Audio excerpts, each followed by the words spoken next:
All right. Well, thank you for tuning back in. These videos turned into slightly longer videos than I wanted, but hopefully they're informative and they help. Sorry, I can be long-winded as I explain things.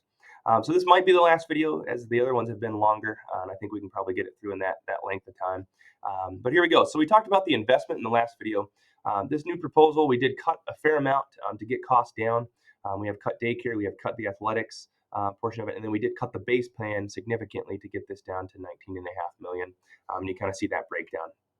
So some questions that I've also gotten in this is, well, construction prices are so expensive right now. Is now the best time to do this? Can't we just wait a few years and things will get cheaper? They'll get back to normal. So this is a chart from 1908 until today around the historical construction cost index. You can see how that number is calculated down below. And in the history of this index existing, it has never decreased from year to year. So you can kind of see how this goes. So from 1908 until 2023, um, these will just kind of continue. They might increase faster or slower, but they always go up. And a lot of this is, isn't just, oh, I can't get this one part or this, one piece is really expensive. It's the cost of labor, it's inflation, and that's never going to go down. That'll continue to rise. So no, we don't think that costs are going to get cheaper anytime soon. We do think, next year it'll be more expensive, and the year after that it'll be more expensive. So the longer we wait, we would expect it to simply get more expensive. Um, so yeah, I guess that kind of answers that one. And the other one is, hey, interest rates. They're so high right now. Is this the best time to do this? Can we wait and get a better interest rate? So this is the last 30 years of municipal bond, governmental bonds, like what we would be taking out. So this is how they have changed over time. So if you look back, and this dotted line here is where they were currently at the end of January when we pulled this. So there's that dotted line. It kind of traces back where the rates were on January 31st, 2024. In 1999, which would be right about here, when we built the elementary school, rates were about 2 percentage points higher than they are right now. All right, so we have a much better rate than in 1999 when we did our last really major project. In 2015, when we did the last referendum, which was smaller, more energy efficient focus, some exterior lighting, some HVAC work, um, it was right around here. So roughly the same spot that we are at today. All right, there's some minor variations with that, but this is going to kind of constantly change depending on the market. Um, this is where we are right now, and yes, compared to COVID times when interest rates went rock bottom, and people were refinancing their homes for dirt cheap. We're not there, and we don't expect to ever be back there. I don't think that that's going to happen unless a major something major happens. In the United States, some major recession of some kind. We would expect to be right around this area. There might be a slight increase, there might be a slight decrease, but we would expect it to still be right around here for the next year, 2 years, 3 years, and foreseeable future. Even if we do see major changes, I think would most likely be you know in this area. So we're not really very different from where it has been historically. We're actually cheaper than it was when we built the elementary school. So no, we don't think that interest rates are going to get significantly cheaper anytime soon. And again, the longer we wait, the more construction costs and renovation costs are going to ultimately become. So if you remember, I want to say that our surveyed results, our surveyed tax impact was around $220 per $100,000 property value. From what we have cut and from the property value across the district changing, our new dollar amount per $100,000 property value is $146. So a pretty significant decline, which is again an impact of both of those things that I just listed. You can see how this would play out at different home values. You can also go to our website, a referendum tab, and if you click on that at the bottom, there's a calculator for property value. So you plug in your fair market property value into that calculator, and it'll spit out the exact dollar amount of the expected tax increase that people would see on their tax bill next year if this passes. I would say there's one caveat here as I've dove into this. This does not, the calculator doesn't work for agricultural land, land that kind of follows a different tax code because fair market value and tax is so different. It's a lot less for agriculture value. So it will not work if you try to plug in fair market value for ag land. Typically, ag land is taxed so much less that whatever you're getting spit back out isn't the right number. I would expect it to be much less than that for ag land if it's labeled that way. Sorry, the calculator doesn't work. I've actually talked with the county and the assessors to figure out how to do that, and neither one of them can give me a good answer there. It's just, yeah, ag land's different. It's gonna be less at how it's coded, and that's as far as I can get with that one. Um, here's kind of our mill rate, which is our tax rate. So we think of mill rate as per $1,000 of property value, which is this number. So this is it over the last 8 or so years, and I think it's really important to not only see that one, it's decreasing over time, but to know why. What are the factors that are leading to this? Decrease over time. So if we hone in on a couple of years here, so 21, 22, and 22, 23, we saw significant drops in our mill rate. And what drove that was simply more money being put in to the school district formula to lower property tax during a mini recession or the COVID time that we had to take that burden off of families. So they put in a lot of extra money into equalized aid, which lowered the tax impact that people had. Schools didn't get any more money. We didn't see any more money over this time period. We weren't allowed to raise any more funds. We were capped at the same level we were in 2021. But that additional funding lowered the tax. So if you look back at your tax bills from 2020, 2021, and in this process, you'll notice that your tax probably went down on the school district side, and it probably went down, a fair amount during that time. Um, because of that additional aid. This year, our mill rate went down, a little bit more, but this is not a result of more aid, and you probably didn't feel like you were paying less tax because you probably were paying, the same as you were way back here. You definitely probably paid more than the year prior, and that's because equalized value, so property value, went up so much across the school district, and there wasn't additional aid put in to the same extent that it was these past 2 years to lower property tax down. So our property tax, actually, if you go back and look at 2021, is more similar to that number than it was in here. It went up. So down here for a couple of years because of additional aid coming in, so paying less tax, and then the property tax went up because of property value coming in, less aid coming in comparatively in terms of a change.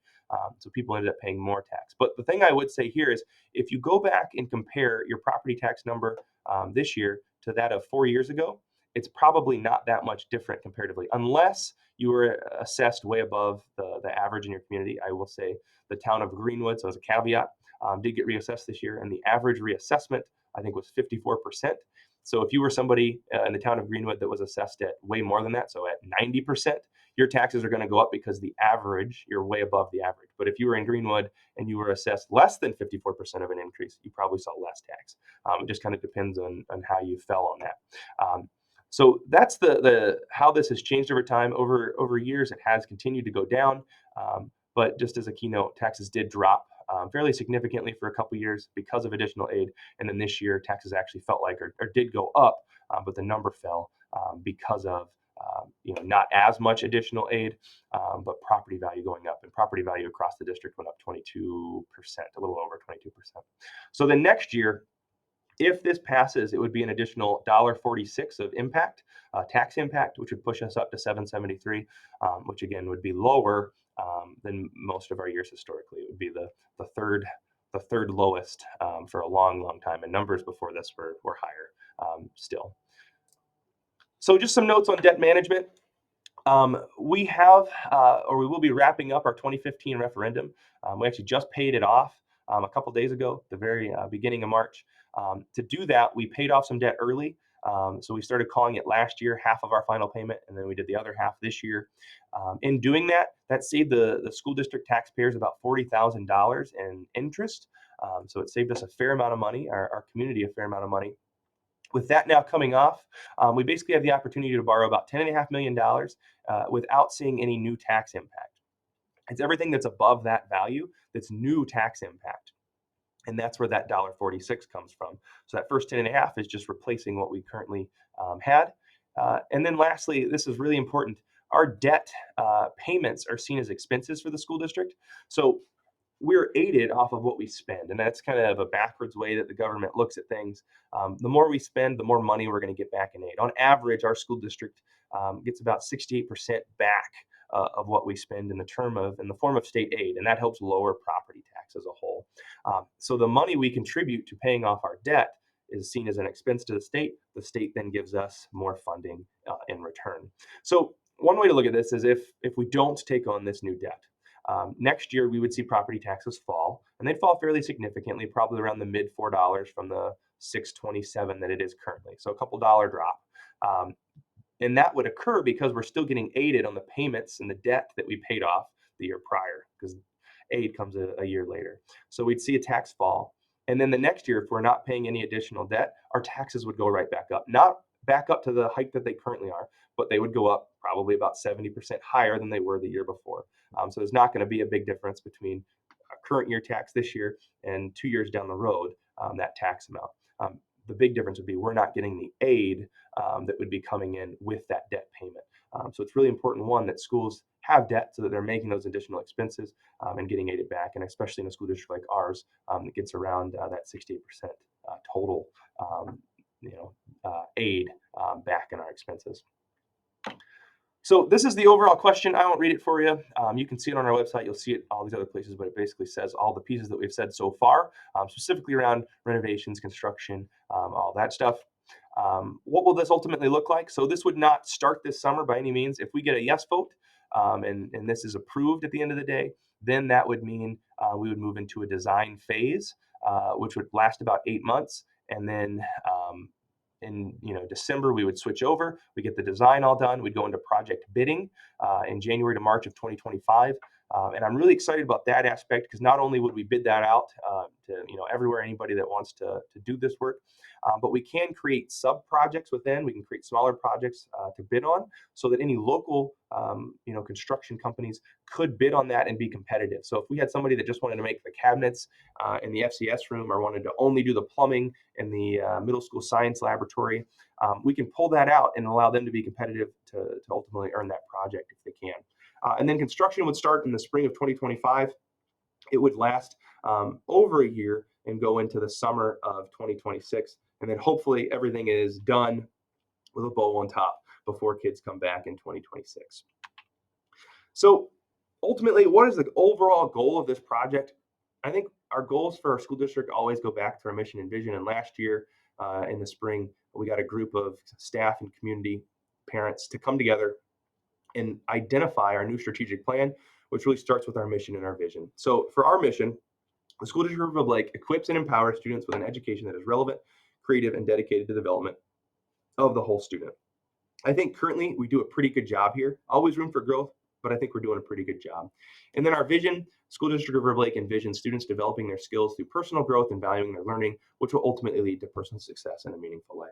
So we want our students to leave here and have the skills that they can go choose and do whatever they want to do, whatever they would define as a personal success and a meaningful life, so that they can leave here, and if they want to, they can go into welding, right out of school. They could go to a 4-year college and be successful in there. They could go and become a PhD professor at Oklahoma. We want them to have every option that they can, and that they can ultimately make those choices in their life. So that's where our goals, I think, all have to resonate back to. Number one, we have to have safe buildings for staff, student, and visitors. And as a teacher, we know that when we educate students, we can only educate a student if their basic needs are already met. They don't have a hungry stomach. They've eaten breakfast. They have food. They have access to a loving environment. Their minds can be open. And a part of that is also that they feel safe. And if you don't feel safe in your environment, you're not able to open your mind and really allow yourself to learn and grow in that way. So that's where, one, our safety and security has to be the priority. We need to connect the buildings, and connecting those, we can keep the doors locked. We can keep our kids safe as they travel to and from their classes throughout the day. Our teachers flowing as well. We have secure entrances where we're able to buzz in, and the only option for a visitor is to come into an office, have a visual check, get a visitor pass, know where those people are going, and then allow them to continue on. Once we do that, then we can get into the rest of our mission. Two, I think this would be a positive impact for our community. And I don't just mean, hey, you have access to these great spaces that we would have in our school district. We'd have access to this great community fitness center, but what it could bring into our community as well. So being able to have a community fitness center that's larger, that's people feel safe and comfortable coming into at night because it's in the front and lit. And then in turn, they're stopping and picking up a pizza on the way home and utilizing our restaurants because they're coming into town for a different reason.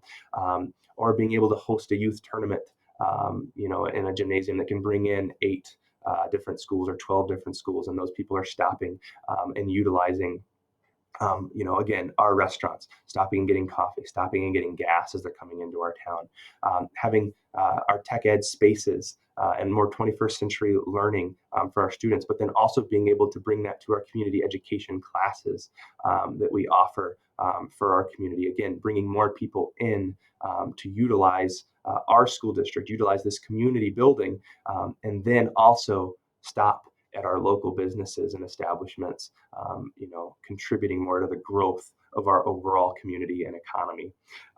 And then thirdly, we have a fantastic school district. We have fantastic students. We have great educators in the Rib Lake community. And we have a great community that supports education. We have a rural school district that has small class sizes where students aren't just numbers to teachers and staff, but they're people. And our kids have an authentic relationship with the staff within our buildings, which allows us to see the high growth that we see because of the connections that we have. And those are fantastic. And I don't want to change that by any means. At the same time, just because our kids do have access to that, in my opinion, doesn't mean that our kids shouldn't have access to the best facilities and have access to similar facilities that every school district around the state has. They should have the same opportunities that a Middleton or a Madison or a Whitefish Bay has. And obviously, we're not going to do it like those school districts do.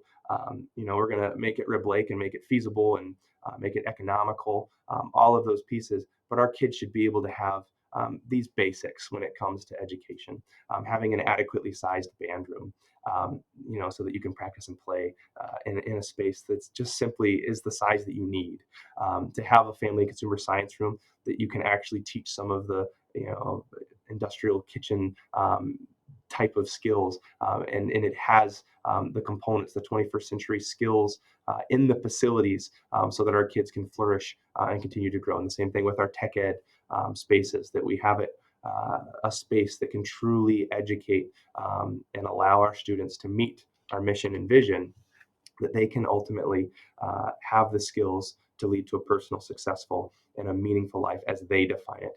I think that these facilities ultimately would allow us to do that and give our students every possibility they have, and make our facilities that will last and serve our community and students well for many years to come. Thank you all so much for watching. Again, feel free to call or email, check out the website for any questions you all have. And we do have one more information session on March 18th at 6 p.m. Thank you all so much for watching these.